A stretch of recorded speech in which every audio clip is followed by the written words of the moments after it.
l'heure du journal sur la radio-télévision Jésus vous aime. Bienvenue à tous dans cette édition. Au sommaire, dimanche, jour de culte. Dans cette édition, nous revenons sur les différents thèmes abordés dans certaines églises des Assemblées de Dieu du Togo.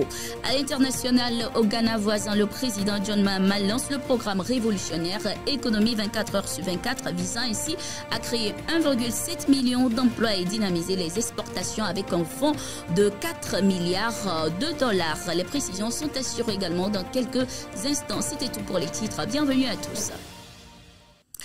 Quand le Seigneur appelle, le chemin n'est jamais loin. Avec toutes les difficultés rencontrées, l'équipe de la radio-télévision Jésus vous aime s'est rendue à Fétigbé dans les plateaux ce dimanche 29 juin 2025 pour assister à un culte exceptionnel inscrit sur le thème « Dieu choisit les faibles ». Plus de détails avec Jérémy Essi.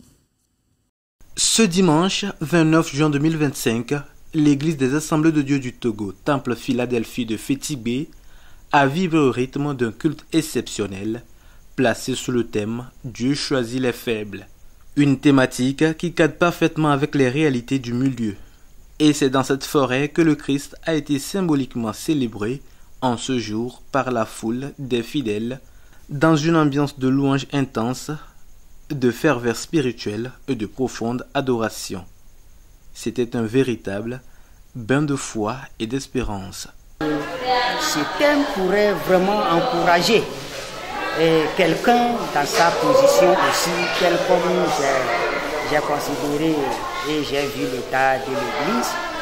Vraiment, et j'ai su que dans mon message, il y aura certainement quelqu'un que le Saint-Esprit va toucher pour repositionner sa position inquiétante. Au terme de ce culte nourri de chants et de prédications édifiantes, les fidèles retiennent un message central, comme le souligne l'un d'eux. Selon moi, ce que j'ai pu retenir, que la parole nous a dit que nous considérons que nous sommes les derniers, mais nous serons les premiers un jour, parce que Dieu n'a jamais oublié quelqu'un dans le monde entier.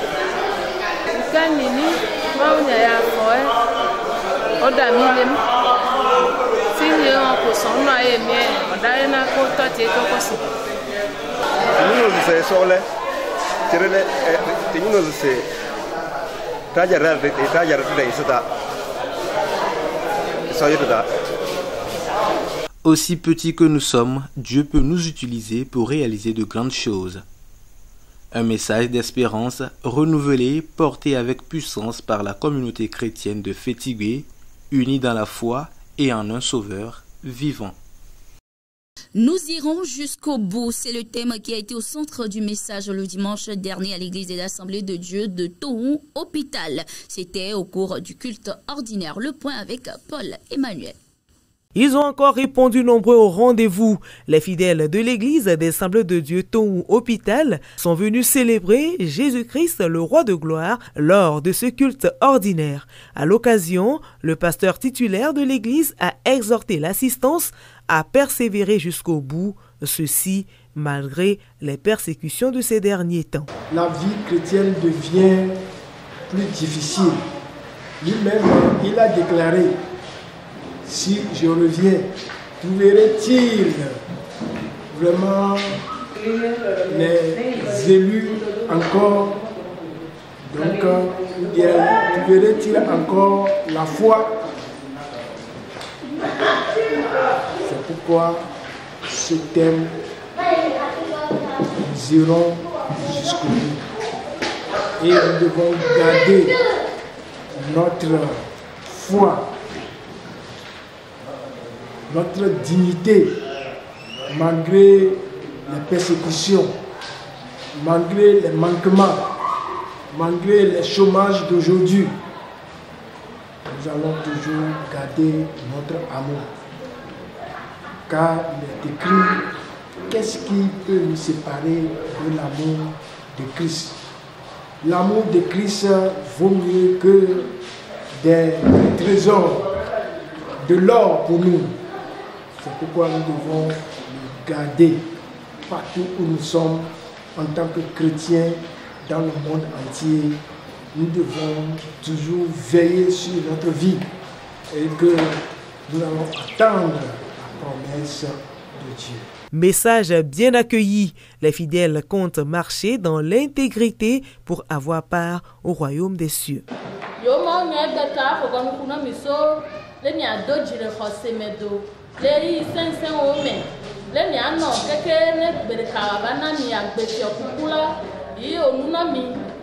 Yo so ko de na mi le bibla me Mose zonko le Israel bi odo yo yi de Canaan le nchi papa me yo gbe na ko mi ji de ko le mi tin be na yo cha mi o le zon le khose me de ka keni mo khe nu chele mi o gbe me a ko gbe dede ava no mi o le so kan de ji aso de ma uji anya be ne mu de sen le mi o gbe me keke cha.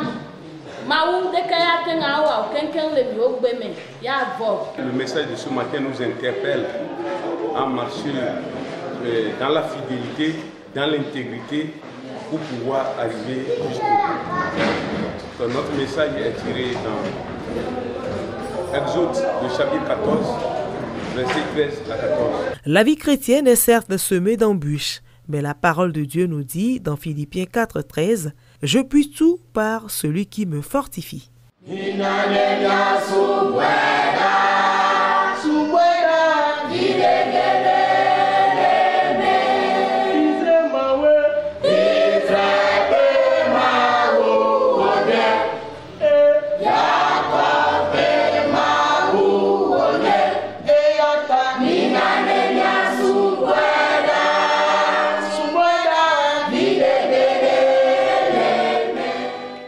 Également, le culte le dimanche dernier à l'église des Assemblées de Dieu de Bécamalodo a été marqué par des sacrifices d'action de grâce. Les membres ont été invités à rendre grâce à l'Éternel pour sa protection sans faille au cours de la première moitié de l'année qui vient de s'écouler. Nous faisons le point avec Kezia Lusuglo. Ebenezer, jusqu'ici, Dieu nous a secourus. Tels sont les mots des fidèles de l'église des aides de Bécamalodo à l'endroit de l'Éternel dimanche dernier. Le berger de l'église a exhorté les siens à remercier le Seigneur pour sa grâce et sa protection durant la première moitié de l'année. Du début de l'année, de janvier jusqu'à ce jour, nous faisons les 6 premiers mois de l'année. Nous avons traversé des difficultés. Nous avons traversé des moments difficiles. Nos fidèles ont eu des situations dramatiques, mais le Seigneur les a soutenus. Le Seigneur était intervenu. Le Seigneur était venu à leur côté. Et aujourd'hui, nous reconnaissons qu'il va falloir que nous puissions rendre grâce à Dieu, bénir le Seigneur. C'est pourquoi nous avons choisi ce thème pour qu'en même temps, appeler chaque fidèle à rendre grâce à Dieu, à être reconnaissant au Seigneur pour tout ce qu'il fait et qu'il continue toujours à faire. En le faisant, nous sommes confiants que le reste des 6 derniers mois que nous allons faire pour rentrer dans la nouvelle année, le Seigneur va encore agir en notre faveur. Et à l'endroit de tous ceux qui nous suivent, c'est pour leur dire que malgré tout, le Seigneur est de leur côté. Le Seigneur va toujours secourir quelqu'un qui l'appelle, quelqu'un qui crie à lui, comme les enfants d'Israël avaient crié à l'Éternel pour dire, viens à notre secours, délivre-nous. Effectivement, Dieu est intervenu. Il a délivré Israël des mains des Philistins. Et donc, que Dieu soutienne quelqu'un. Ceux qui nous écoutent et qui nous regardent, je vous demande, faites confiance au Seigneur et il le fera dans notre vie. Nous savons que notre pays traverse une situation difficile, mais notre secours vient de l'Éternel et il va le faire à coup sûr. Nous sommes confiants que Dieu ne va jamais oublier notre pays, il ne va jamais oublier quelqu'un, il viendra au secours de tout et chacun. Les fidèles n'ont pas manqué cette occasion de rendre grâce à Dieu car ils reconnaissent que véritablement le Seigneur a été bon pour eux. Dans le culte de ce matin, j'ai une très bonne impression du culte de ce matin. Il s'agit de la reconnaissance vis-à-vis de Dieu pour tout ce que Dieu nous fait. Et quand on suit bien le message, on peut se rendre compte que dans notre vie de chaque jour, Dieu nous a toujours secourus. Et nous devons manifester de la reconnaissance vis-à-vis de Dieu. C'est ce qui a été l'objet de ce culte de dimanche.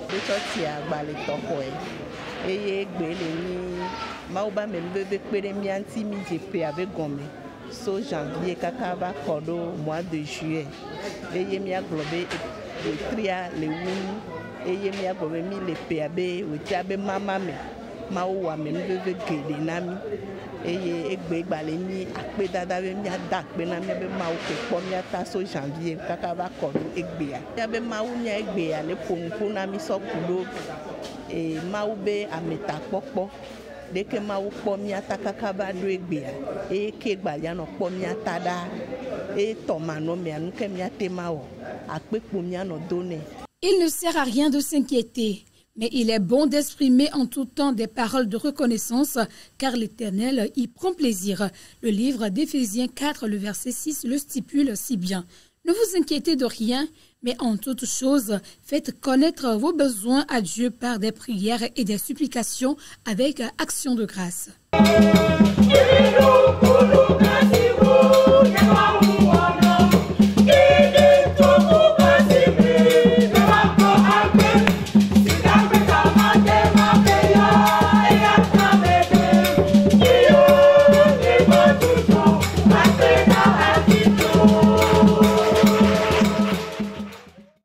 Toujours dans cette édition du journal dimanche dernier, le camp de prière Source de vie a vibré au rythme d'une veillée exceptionnelle marquée par des témoignages puissants et de ferventes prières sous le thème délivrer des mauvaises origines qui entraînent à l'humiliation. Participants et intervenants ont uni leur voix pour briser les chaînes du passé. Le reportage avec Elodie Yentiabri.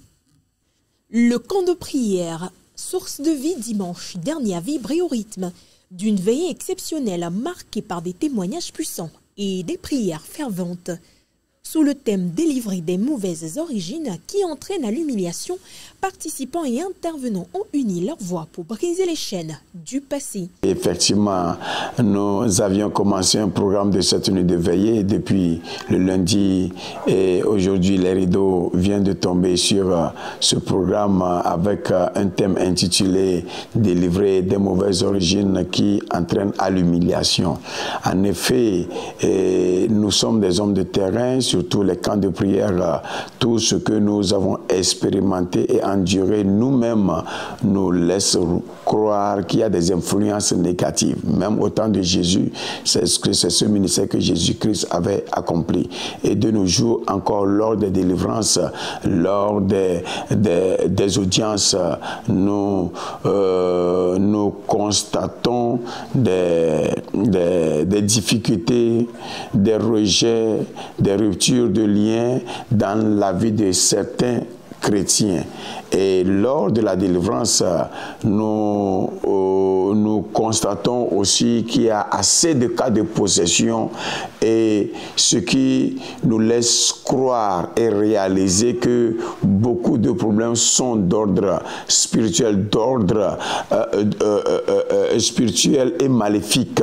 Alors, il a fallu à ce que Job puisse chercher à connaître les origines de ces problèmes, les sources, les lieux de provenance de ces problèmes. Alors, un chrétien doit reconnaître sa source, les mauvaises sources passées, afin de les comparer les anciennes sources mauvaises, afin de les comparer aux nouvelles sources qui sont Jésus de Nazareth, sa puissance et sa parole. Au cours de cette veillée, chacun a eu l'occasion de se libérer des fardeaux hérités, de se relever et de retrouver sa dignité.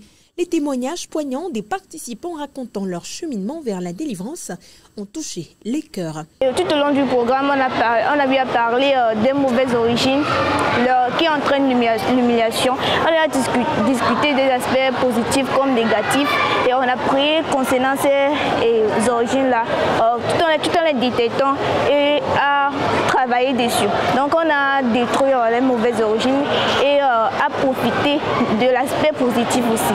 Donc ce soir, on a eu encore à décortiquer ces mauvaises origines-là, c'était le thème, et on a eu à prier dessus. Dieu s'est manifesté puissamment. Et Maounyake Mise soirée alors programme Maounyake thème pour d'arrêt toute la semaine en programme il y avait tout que dès que nous avons tout vendre le ordre les miens qui se trouvent pas de megbe il n'a pas même té les coller nous papa aide nous comme pas beaucoup pas veiller mais les premières mères et fipodéa pas veiller pas positif les pas négatif les donc les meilleurs pour nous non il va sûrement on va jouer le point mais nous elle a géré jouer maintenant au temps maman inko ba ma ou elle n'avait mis c'est beaucoup de gomme et mi do berao ba ko bena do do ma mi c'est beaucoup de gomme ba mi do berao et tout ma ba ben bébé mais car di bena ma ou des gens et il y a personne mais je suis en bena n'y regretter avec bébé sur le bébé prière be mvo et car di bena ma ou deux mais des gens Cette veillée a été bien plus qu'un simple rassemblement, c'était un moment de transformation où des vies ont été restaurées et des destinées changées. Hors de nos frontières, à présent, je vous le disais en titre, le président ghanéen John Mahama a dévoilé ce mercredi 2 juillet 2025 à Accra son programme phare économie 24 heures sur 24 et développement accéléré des exportations. Cette initiative multisectorielle vise à transformer l'économie nationale en stimulant productivité, emploi et exportation.